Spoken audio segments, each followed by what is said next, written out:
Welcome to this special edition of The World Over Live. We are going to be recapping Pope Benedict XVI's visit to the United Kingdom, bringing you some highlights of what we've seen so far. Joining me on set are my co-hosts for this coverage, the president of the Acton Institute, Father Robert Sirico, and Joseph Pearce, author and professor of literature at Ave Maria University. Gentlemen, thank you both for being with me. Good to be with you. And staying with us through the whole journey here. Now, so far, the Pope has met with Queen Elizabeth at the Palace of Holyrood House in Edinburgh and celebrated Mass at Bellahouston Park in Glasgow. What is the significance of what we've seen so far, and what is his overall agenda here? Why has he come to the UK? Well, the first significant thing, he's come at the request of the Queen of England, and you have now a historic meeting of the head of the Roman Catholic Church, the head of the Church of England. This is the first time this has happened. John Paul came in a pastoral capacity only. Benedict has come now as the head of the Roman Catholic Church and has met with the head of the Church of England. Obviously, Joseph, the Pope comes to reach out to his flock, to strengthen them, to uplift them. What is his point and a message to the wider population in Britain?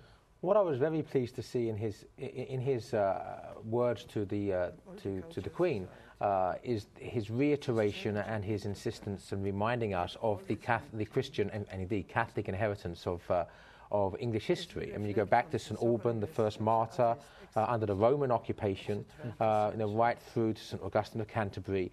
That there's an unbroken tradition and heritage of Christianity, which really does define what it is to be British and define what it is to be English. And it's modern Britain that has excommunicated itself from that heritage. And I was really pleased that the Holy Father, in his words to the Queen, made a point of emphasizing that Christian fabric of what it actually is to be English and British. And that foundation that undergirds so many of the freedoms people take for granted. We'll let you hear the Pope in his own voice.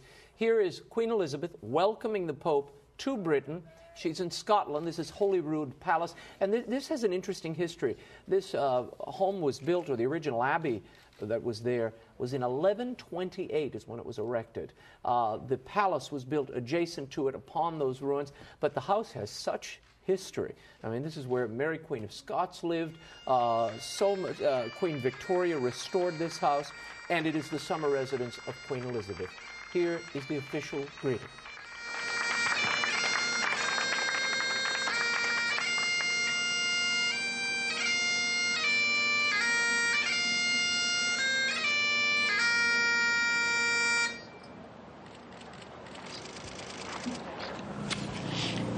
Your Holiness, I am delighted to welcome you to the United Kingdom, and particularly to Scotland, on your first visit as Pope. I recall with great pleasure the memorable pastoral visit of the late Pope John Paul II to this country in 1982. I also have vivid memories of my 4 visits to the Vatican and of meeting some of your predecessors on other occasions. I am most grateful to them for receiving over the years a number of members of my family with such warm hospitality. Much has changed in the world during the nearly 30 years since Pope John Paul's visit. In this country, we deeply appreciate the involvement of the Holy See in the dramatic improvement in the situation in Northern Ireland. Elsewhere, the fall of totalitarian regimes across Central and Eastern Europe has allowed greater freedom for hundreds of millions of people. The Holy See continues to have an important role in international issues, in support of peace and development, and in addressing common problems like poverty and climate change. Your Holiness, your presence here today reminds us of our common Christian heritage and of the Christian contribution to the encouragement of world peace, and to the economic and social development of the less prosperous countries of the world. We are all aware of the special contribution of the Roman Catholic Church, particularly in its ministry to the poorest and most deprived members of society, its care for the homeless, and for the education provided by its extensive network of schools. Religion has always been a crucial element in national identity and historical self-consciousness. This has made the relationship between the different faiths a fundamental factor in the necessary cooperation within and between nation-states. It is, therefore, vital to encourage a greater mutual and respectful understanding. We know from experience that through committed dialogue, old suspicions can be transcended and a greater mutual trust established. I know that reconciliation was a central theme in the life of Cardinal John Henry Newman, for whom you will be holding a Mass of Beatification on Sunday. A man who struggled with doubt and uncertainty, his contribution to the understanding of Christianity continues to influence many. I am pleased that your visit will also provide an opportunity to deepen the relationship between the Roman Catholic Church and the established Church of England and Church of Scotland. Your Holiness, in recent times, you have said that religions can never become vehicles of hatred, that never by invoking the name of God can evil and violence be justified. Today, in this country, we stand united in that conviction. We hold that freedom to worship is at the core of our tolerant and democratic society. On behalf of the people of the United Kingdom, I wish you a most fruitful and memorable visit.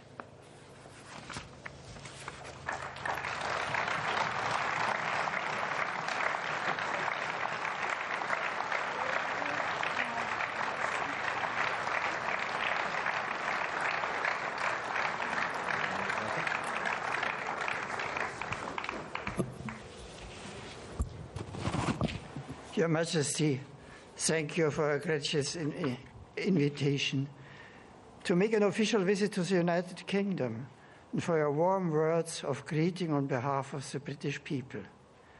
In thanking Your Majesty, allow me to extend my own greetings to all the people of the United Kingdom and hold out a hand of friendship to each one.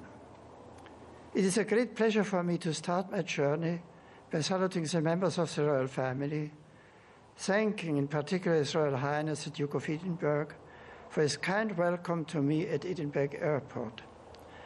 I express my gratitude to Her Majesty's present and previous governments, and to all those who worked with them to make this occasion possible, including Lord Patten and former Secretary of State Murphy. I would also like to acknowledge with deep appreciation the work of the All-Party Parliamentary Group on the Holy See, which has contributed greatly to strengthening the friendly relations existing between the Holy See and the United Kingdom. As I begin my visit to the United Kingdom in Scotland's historical capital city, I greet in a special way First Minister Sir Almond and the representatives of the Scottish Parliament. Just like the Welsh and Northern Ireland assemblies, may the Scottish Parliament grow to be an expression of the fine traditions and distinct culture of the Scots and strive to serve their best interests in a spirit of solidarity and concern for the common good. The name of Holyrood House, Your Majesty's official residence in Scotland, recalls the Holy Cross and points to the deep Christian roots that are still present in every layer of British life. The monarchs of England and Scotland have been Christians from very early times and include outstanding saints like Edward the Confessor and Margaret of Scotland. As you know, many of them consciously exercise their sovereign duty in the light of the gospel, and in this way shaped the nation for good at the deepest level. As a result, the Christian message has been an integral part of the language, thought, and culture of the peoples of these islands for more than 1,000 years. Your forefathers' respect for truth and justice, for mercy and charity come to you from a faith that remains a mighty force for good in your kingdom, to the great benefit of Christians and non-Christians alike. We find many examples of this force for good throughout Britain's long history. Even in comparatively recent times, due to figures like William Wilberforce and David Livingstone, Britain invented directly to stop the international slave trade. Inspired by faith, women like Florence Nightingale served the poor and the sick and set new standards in health care that were subsequently copied everywhere. John Henry Newman, whose beatification I will celebrate shortly, was one of many British Christians of his age whose goodness, eloquence, and action were a credit to their countrymen and women. These and many people like them were inspired by deep faith, born and nurtured in these islands. Even in our own lifetime, we can recall how Britain and her leaders stood against the Nazi tyranny that wished to eradicate God from society and denied our common humanity to many, especially to the Jews, who were thought unfit to live. I also recall the regime's attitude to Christian pastors and religious who spoke the truth in love, opposed the Nazis, and paid for that opposition with their lives. As we reflect on the sobering lessons of the atheist extremism of the 20th century, let us never forget how the exclusion of God, religion, and virtue from public life leads ultimately to a truncated vision of man and of society, and thus to a reductive vision of the person and his destiny.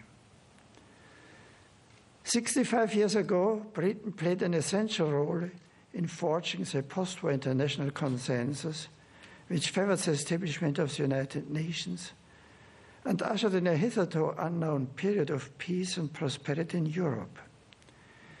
In more recent years, international communities followed closely events in Northern Ireland, which have led to the signing of the Good Friday Agreement and the devolution of powers to the Northern Ireland Assembly.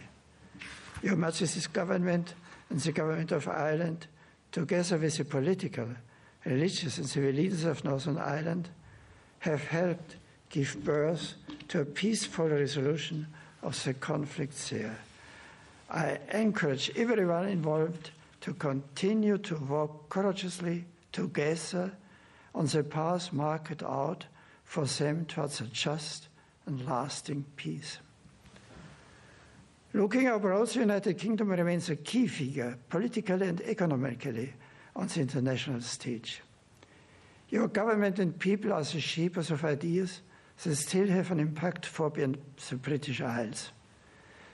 This places upon them a particular duty to act wisely for the common good. Similarly, because their opinions reach such a wide audience, the British media have a graver responsibility than most and a greater opportunity to promote the peace of nations, the integral development of peoples, and the spread of authentic human rights. May all Britons continue to live by the values of honesty, respect, and fair-mindedness that have won then the esteem and admiration of many.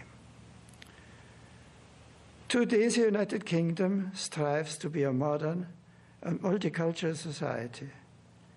In this challenging enterprise, may it always maintain its respect for those traditional values and cultural expressions that more aggressive forms of secularism no longer value or even tolerate. Let it not obscure the Christian foundation that underpins its freedoms, and may that patrimony which has always served the nation well constantly informs the example your government and people set before the 2 billion members of the Commonwealth and the great family of English-speaking nations throughout the world. May God bless your Majesty and all the people of your realm. Thank you. As you heard there, and as Joseph was saying earlier, the Pope said, the Christian message has been an integral part of the language, thought, and culture of the peoples of these islands for more than 1,000 years. Your forefathers' respect for truth and justice and mercy and charity come to you from a faith that remains a mighty force for good in your kingdom to the great benefit of Christians and non-Christians alike. Why is he underscoring that point? Well, because England, like most of Europe, has a kind of amnesia as to their own roots. It's essential in any effort of evangelization that we speak in the language of the people. And what the Pope has done here on a very sophisticated level is to speak to the people of England from within their own culture. And in fact, you might look at this as a kind of model of what the incarnation is, that God comes to the world and breaks out of the world through the agency of the Virgin Mary. And so what the Pope is doing is using that precise hermeneutic to show where Christ comes, and that even if you are secular and don't have faith, this is your protection as well. It is your history, and it is what protects your right to even protest the Church. Mm-hmm. Joseph? Well, I think that the fact that he makes a point of mentioning the Nazis from 65 years ago, from the Second World War, reminds us of why Christianity is so important to non-Christians. Because when we forget Christianity, we get secular fundamentalism. And secular fundamentalism comes in many guises. At the moment, it's the neo-atheism of Professor Dawkins and company. But, within the last century, it's been the Marxism of Lenin and Stalin. It's been the Nazism of Adolf Hitler and Joseph Goebbels. And, of course, these secular fundamentalist creeds have butchered, well over 100 million people. So, we need to remember that, and I think the Holy Father's words are a potent reminder that the so-called soft secular fundamentalism leads to things far worse. Well, this is throwing down the gauntlet to the entire atheist industrial complex that we've seen rearing its head in recent days. Dawkins and Chris Hitchens and Philip Pullman, the children's author, God forbid. It says here, as we reflect on the sobering lessons of the atheist extremism of the 20th century, the Holy Father said in that introduction, in that welcome, let us never forget how the exclusion of God, religion, and virtue from public life leads ultimately to a truncated vision of man and society, and thus to a reductive vision of the person and his destiny. And he decries this aggressive form of secularism that refuses to even tolerate these religious values. How effective will that message be, and how do you think this will be received? Well, I think these are very powerful words, but done so gracefully. If you just look for a moment at the way in which the Holy Father has done this versus the way in which these atheists and others versus the way in which I read it? Is that what you're about to say? Yes. Thank you. He didn't quite throw down the gauntlet. He placed the gauntlet on the table. But the depth, just objectively looking at this, the intellectual depth of what the Pope has said so far surpasses. It's a potent warning.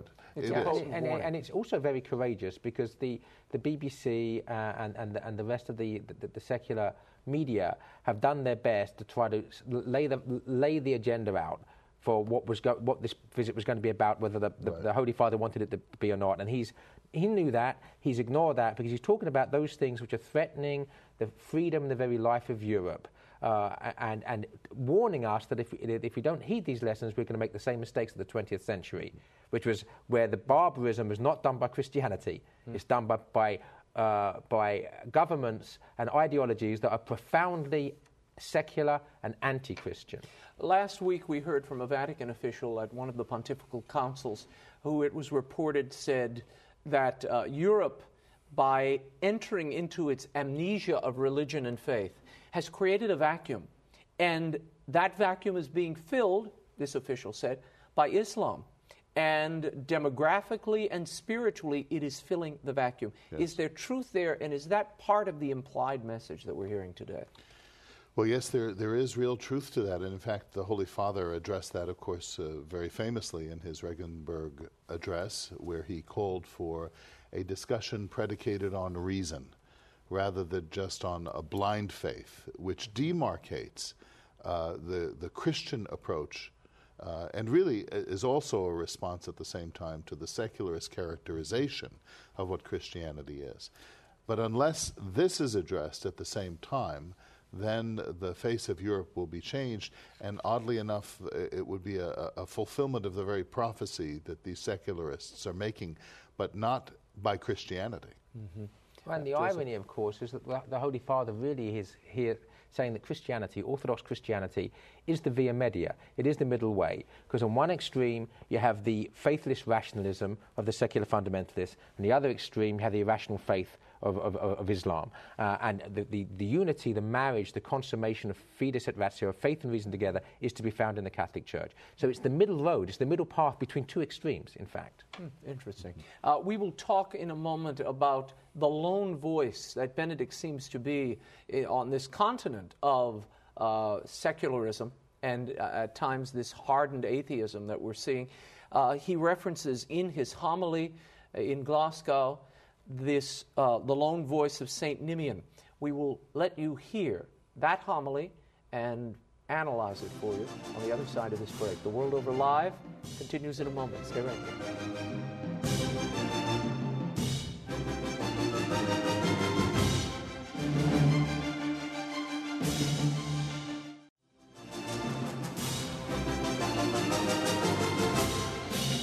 Now, once again, Raymond Arroyo.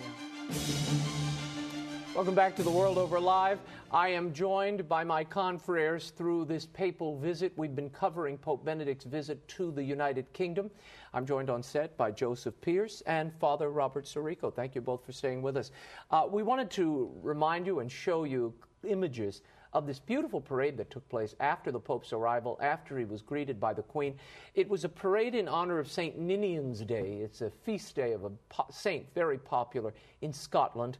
And as you can see, the crowds here, 125,000 strong, turned up along this route to wave at the Pope, be blessed by him. And it was just a festive, wonderful way to sort of begin the public portion of this papal visit. And I think it showed the outpouring in a place that, quite frankly, there was a lot of opposition to the Pope coming here to Scotland.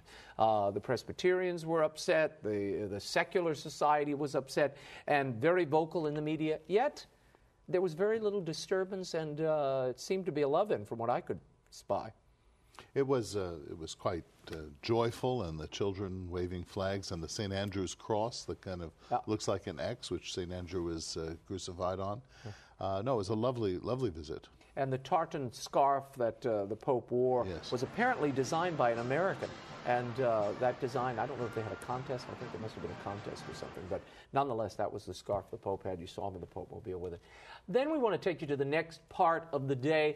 The Holy Father gave a homily in Glasgow at Bellahouston Park. There was a huge crowd assembled. This was originally supposed to be 85,000 people. Then there were reports that only 65,000 or so would show up. It looked to my eye like there were several hundred thousand. Take a look, decide for yourself. Here's Pope Benedict's homily. We'll talk about it on the back end. Dear brothers and sisters in Christ, the kingdom of God is very near to you. With these words of the gospel we have just heard, I greet all of you with great affection in the Lord. Truly, the Lord's kingdom is already in our midst. At this Eucharistic celebration, in which the Church in Scotland gazes around the altar, in union with the successor of Peter, let us reaffirm our faith in Christ's word and our hope which never disappoints in his promises. I warmly greet Cardinal O'Brien and the Scottish bishops. I thank in particular Archbishop Conte for his kind words of welcome on your behalf, and I express my deep gratitude for the work that the British and Scottish governments and the Glasgow City Fathers have done to make this occasion possible. Today's Gospel reminds us that Christ continues to send his disciples into the world in order to proclaim the coming of his kingdom and to bring his peace into the world, beginning house by house, family by family, town by town. I have come as a herald of that peace to you, the spiritual children of St. Andrew, and to confirm you in the faith of Peter. It is with some emotions that I address you, not far from the spot where my beloved predecessor Pope John Paul II celebrated Mass nearly 30 years ago with you, and was welcomed by the largest crowd ever gathered in Scottish history. Much has happened in Scotland and the Church in this country since that historic visit. I note with great satisfaction how Pope John Paul's call to you to walk hand in hand with your fellow Christians has led to greater trust and friendship with the members of the Church of Scotland, the Scottish Episcopal Church, and others. Let me encourage you to continue to pray and work with them in building a brighter future for Scotland based upon our common Christian heritage. In today's first reading, we heard St. Paul appeal to the Romans to acknowledge that as members of Christ's body, we belong to each other and to live in respect and mutual love. In that spirit, I greet the ecumenical representatives who honor us by their presence.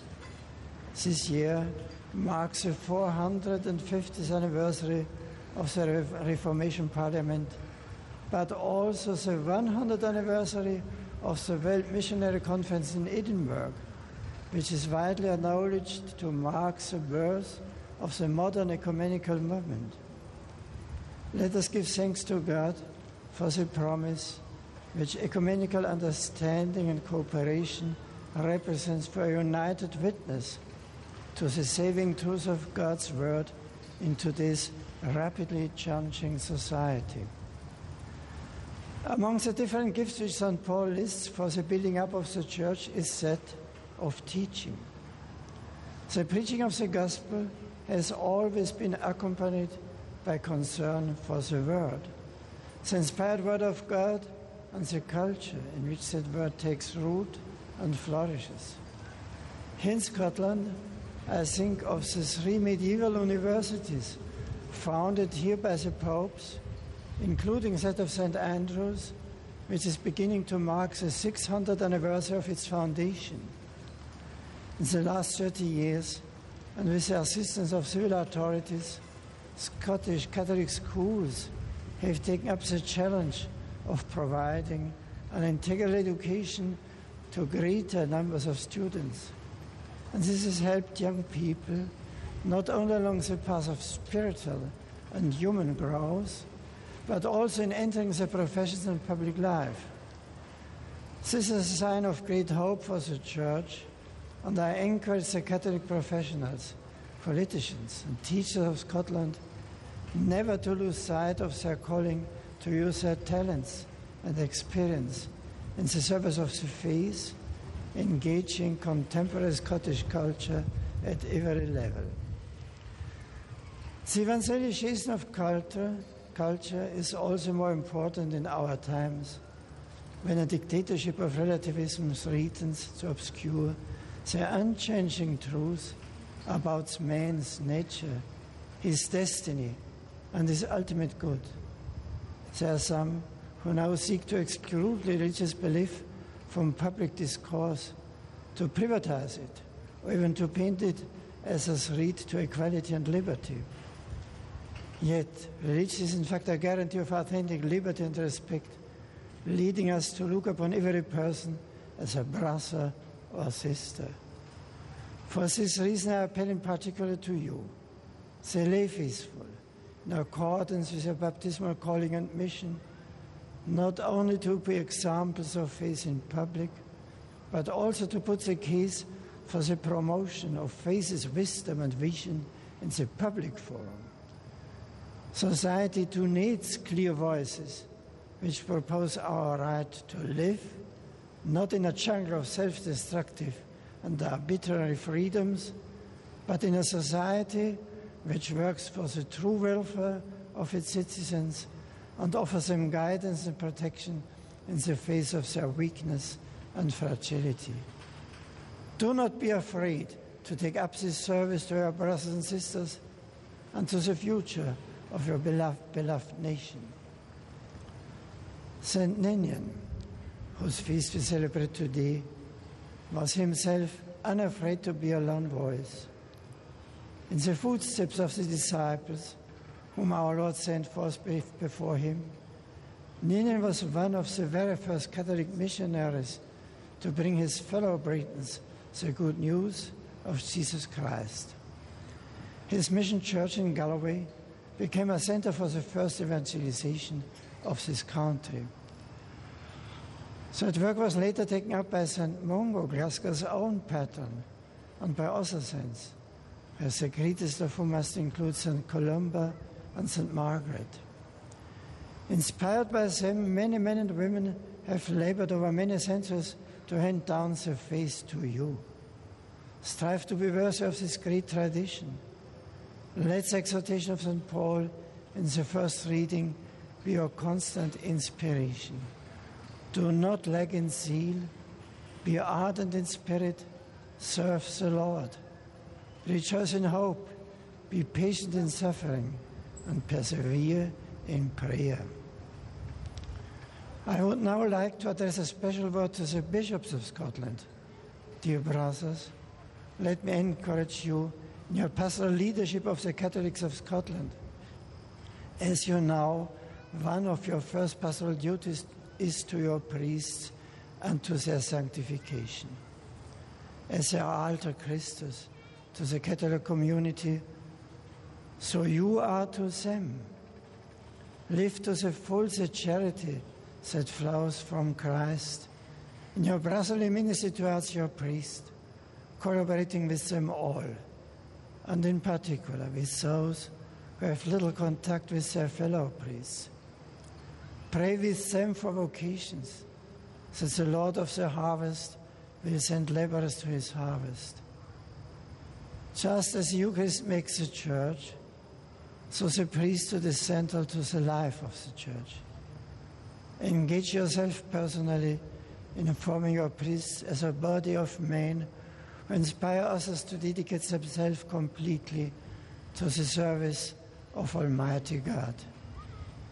Have a care also for your deacons, whose ministry of service is associated in a particular way with that of the order of bishops. Be a father and a guide in holiness for them, encouraging them to grow in knowledge and wisdom, in carrying out the mission of herald to which they have been called. Dear priests of Scotland, you are called to holiness and to serve God's people by modeling your lives on the mystery of the Lord's cross. Preach the gospel with a pure heart and a clear conscience. Dedicate yourselves to God alone, and you will become shining examples to young men of a holy, simple and joyful life. They in their turn, will surely wish to join you in your single-minded service of God's people. May the example of St. John Ogilvie, dedicated, selfless and brave, inspire all of you. Similarly, let me encourage you, the monks, nuns, and religious of Scotland, to be a light on a hilltop, living an authentic Christian life of prayer and action that witnesses in a luminous way to the power of the gospel. Finally, I would like to say a word to you, my dear young Catholics of Scotland. I urge you to lead lives worthy of our Lord and of yourselves. There are many temptations placed before you every day: drugs, money, sex, pornography, alcohol, which the world tells you will bring you happiness. Yet these things are destructive and divisive. There is only one thing which lasts: the love of Jesus Christ personally for each one of you. Search for him, know him, and love him, and he will set you free from slavery to the glittering but superficial existence frequently proposed by today's society. Put aside what is worthless and learn of your own dignity as children of God. In today's gospel, Jesus asked us to pray for vocations. I pray that many of you will know and love Jesus Christ, and through that encounter will dedicate yourselves completely to God, especially those of you who are called to the priesthood and the religious life.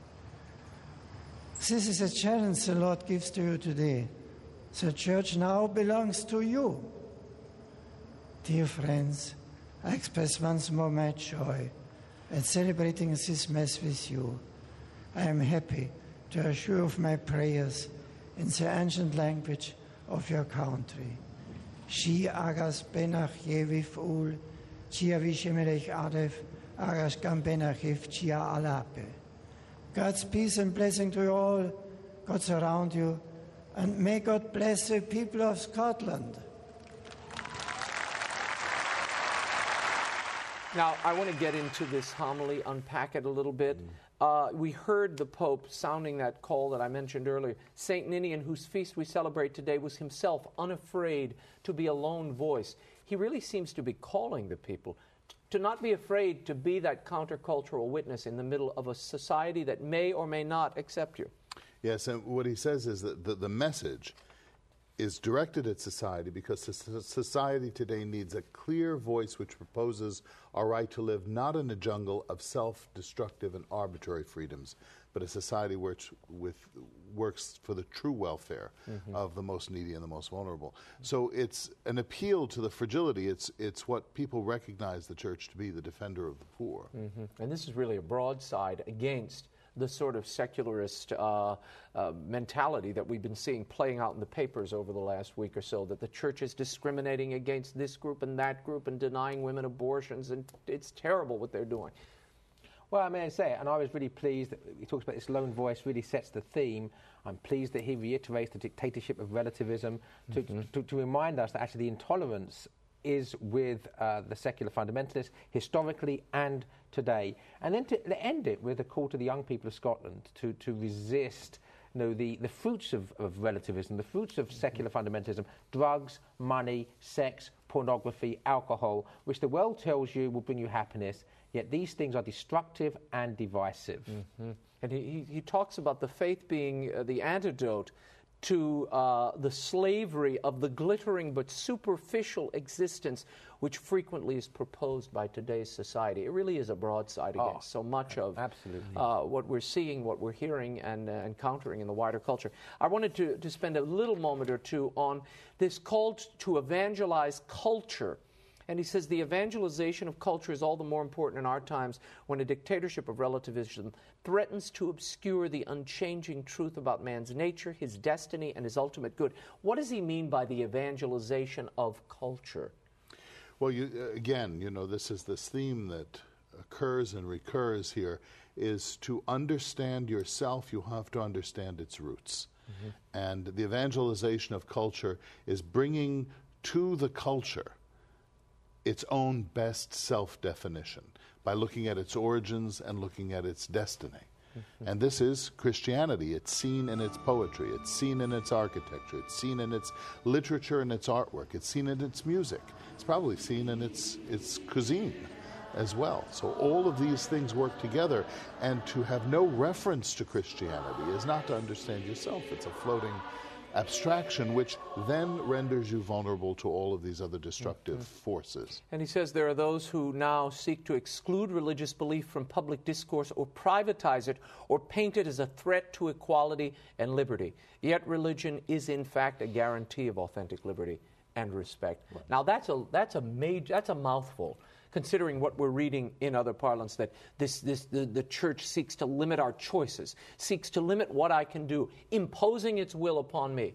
What is he saying here? Well, that when people accuse the Catholic Church of of opposing equality and liberty, we need to remember that secular fundamentalism is one of its slogans. Fraternity, liberty, equality was the slogan of the French Revolution, led to the Great Terror, the first mass execution by secular fundamentalism in a regime, which we saw again in the 20th century. So the Holy Father is reminding us that if we forget these lessons of history, that the real intolerance is going to come upon us, and the real intolerance is secular fundamentalism running wild. And this really is the simmering of that. And it won't just be Christians that are the victims of this. It'll be anybody that disagrees with that agenda, as we've seen in the past. And then they begin to immolate themselves, as in the French revolutions, where factions would just fight each other. Yep. And then you have subsequent revolutions until it all breaks apart. It all falls apart, and it feeds on each other. We will take a break here. When we return, Lord David Alton on this entire trip and what it means to the British and in Parliament. On the other side of this break, The World Over Live continues in a moment. Stay right there.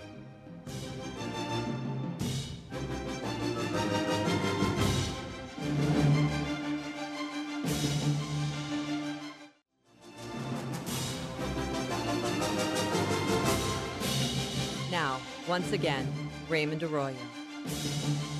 Welcome back to The World Over Live. We are wrapping Pope Benedict XVI's visit to the United Kingdom so far. We'll have much more for you in the upcoming editions of The World Over. I'm joined on set by Father Robert Sirico and Joseph Pearce. Now, we want to show you this interview I recently conducted with Lord Alton in Parliament. Take a peek. He gave us his vision from the ground of how the British are seeing this papal visit and the long-term impact it could have on he and his countrymen. Take a look. What is your impression of this papal visit and how you believe the Holy Father will be received when he comes? Raymond, we're sitting a few yards away from the Westminster Hall, which is where the first meeting of Parliament took place in 1265 when Simon de Montfort and the barons came here. It's also where King Charles I stood trial before he was executed. But for Catholics, perhaps the most important thing to bear in mind, that this is the place where Pope Benedict will address members of both houses of Parliament, and it's also the place where in 1535 and 1581 two momentous events took place. The first was the trial of St. Thomas More, who was the Lord Chancellor and the Speaker of the House of Commons, the two highest political offices in the land. And the second trial was that of Edmund Campion, Ralph Sherwin, and a number of other Jesuit priests. And of course, in both cases, they were accused of being traitors for insisting on upholding the Catholic faith and their allegiance to the Holy Father. In both cases, they were sent to their deaths. Thomas More to the Tower of London and on to Tower Green, where he was executed along with St. John Fisher. Edmund Campion was taken to Tyburn, where he was hung, drawn and quartered. Campion, at the end of his so-called brag, where he set out his beliefs and faith, said that one day he hoped that we would all be able to meet together, honouring one another's beliefs and enjoy where there would be forgiveness. And in some very special ways, I think Pope Benedict's visit, who would have thought when those two men stood trial that the successor of Peter would come here to Westminster and be treated with great respect in a state visit, welcomed by Her Majesty the Queen. She extended the invitation to the Pope to come. And is it not putting right all those things that happened in those previous ages? And how are Catholics here considering the visit? I know abroad, as we look in, this is a moment filled with historicity, and as you said, it ripples with the terrible persecutions that Catholics underwent during the Reformation here. Is it regarded the same way by Britons? I think that it's very patchy how people see the papal visit. Some people are just bemused. You must remember that we live in a deeply secularized society. Unlike the United States, religion has gone off the radar for very many people, including people from nominal Catholic backgrounds. And Pope Benedict deliberately took the name Benedict when he became Pope, patron saint of Europe, because he said that we had to re-engage and re-evangelize Europe. And I think that is part of what he is doing, coming here to argue about faith and reason, how those two things can stand together. And so this is beginning to catch the imagination first of the Catholic community, and that's a good place to start.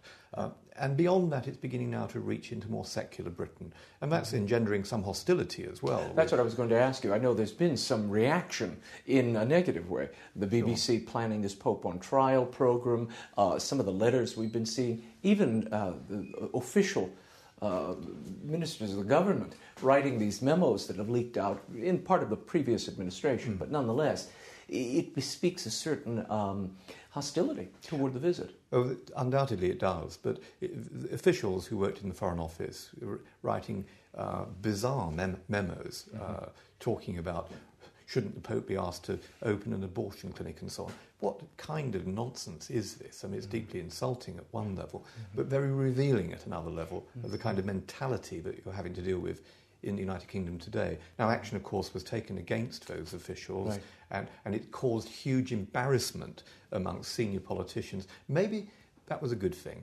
Perhaps in some ways it shook them out of their lethargy, made them realise just how insulting it would be that having issued an invitation to come to this country to treat an honoured guest in that kind of way, and for people like Dawkins and others now to be talking about issuing citizens' arrests and so on. I mean, it's deeply insulting. I interviewed some Anglican officials the other day about their response to this visit. They're claiming that this is a moment of unity, a way to show the commonalities of the faith and the good feelings that exist and the relations that exist between the two communions. Do you believe that that unity is really possible now, given the theological direction of the Church of England, or is this really a nice photo op? Raymond, I think, again, looking back to Thomas More, it was Thomas More who resisted the Reformation, not because he didn't think there was a need for reform. He resisted the Reformation because he said it would break the unity of life. And the great tragedy for Christianity in this country has been the brokenness of the Christian body. And it's meant, of course, that secularization and atheism has been able to march on at a pace because of our disunity. And that grieves many Anglicans who see the disunity of their own communion, and it gives me no delight, no pleasure, because I want to see the reunification of Christianity in every sense in order to address the secular world in which we live. And I think, therefore, that this isn't play acting on the part of people like Rowan Williams. Rowan Williams has deep reverence and respect for the Holy Father, a great love of the Catholic Church, and I think that he, like many others, wants to see much greater unity amongst Christians. I want to wrap up this entire interview talking about the state of Catholicism here in the UK. If you had to sum it up, what would you say is the state of Catholicism? Is it thriving? I know it's growing because of migration, but what is the state of the actual faith of the people in this very secular society? I think for an American coming to Britain, it's sometimes hard to understand how it was possible that this great country, which Augustine of Canterbury first evangelized a millennium ago, has become such a wilderness. Why there is such atheistic strength, why it's become so radical, and where is the church in all this? Well, as a Catholic, and there's a danger of sometimes fooling yourself, living in a ghetto, as it were, and saying it's all right around us. But as a Catholic, I can see the good the Church is doing, and it is a sign of contradiction in Britain. Archbishop Vincent Nichols regularly pits himself against all of the secular forces at work in society, but in an intelligent way. His predecessor, Cardinal Cormac Murphy O'Connor, likewise, and Cardinal Hume before that. So there's been a respect for the Catholic Church growing because of our willingness to engage in the real life of the nation coming out of the ghetto. So you have a different church in this country today, which is a much more confident church, and it's beginning to punch at its weight. I meet people who have been inspired by the teaching of the church, the lack of ambiguity, its willingness to engage. It's suffering as well. I mean, the church is having to admit to some terrible failures. We're all well aware of the abuse scenarios, none of which have exactly helped.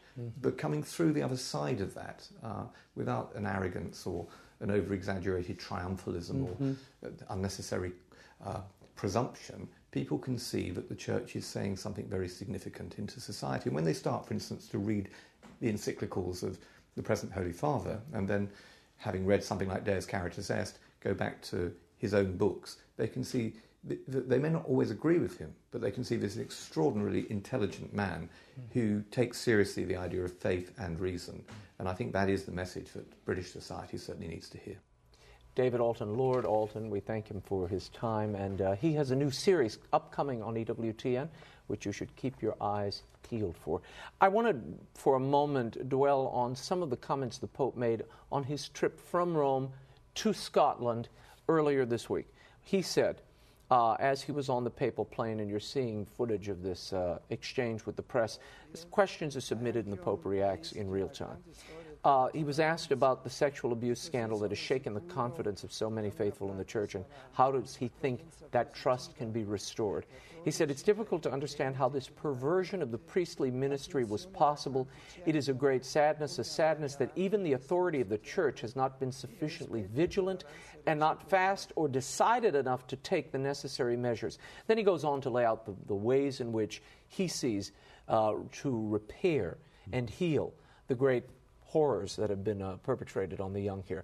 Your thoughts on what he said, and is this sufficient? Will this quell some of the rage that is pouring even now into the British press? I don't think it's going to quell it, because there are a lot of motives behind that rage that go back much further than the abuse, this crisis. What I think the Holy Father's remarks revealed was an authentic bewilderment, looking at this and wondering how this could happen with all of the preparation that a man has in his formation. How could this happen? And an acceptance of the responsibility. And then he outlines three things that are important.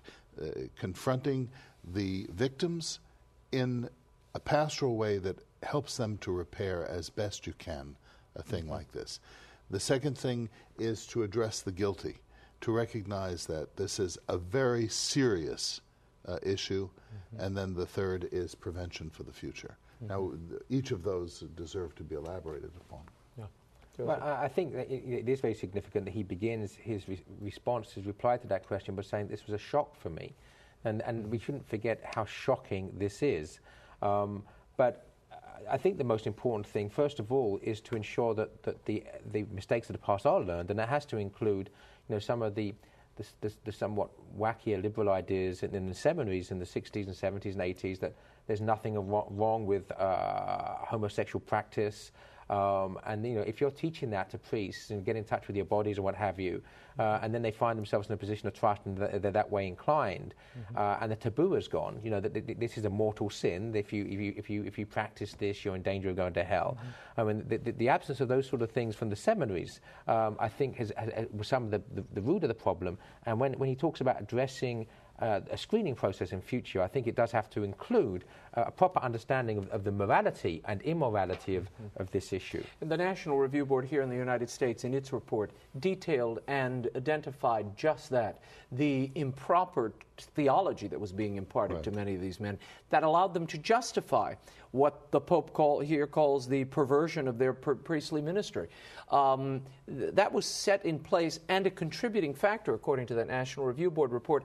I am stunned in my recent travels that so many in the UK, in Ireland, they haven't even seen this report. Because in the United States it was around for a little bit and then it's kind of vanished. It is critical in that you had lay people spending a good deal of time interviewing diocesan officials, the perpetrators, the victims. And their report I found very compelling, and for anyone interested in this topic, it's interesting reading. Well, we will bring you complete coverage of the papal visit in subsequent editions of The World Over. Be watching from now through Monday, and we will continue to add events and bring you all the happenings from the UK, an important visit. Joseph Pearce, Father Robert Sirico, thank you for being with us. Again. And on behalf of the staff and crew of EWTN News, I'm Raymond Arroyo. We will be scouting the world over for all that is seen and unseen. Keep checking in with us. Bye now.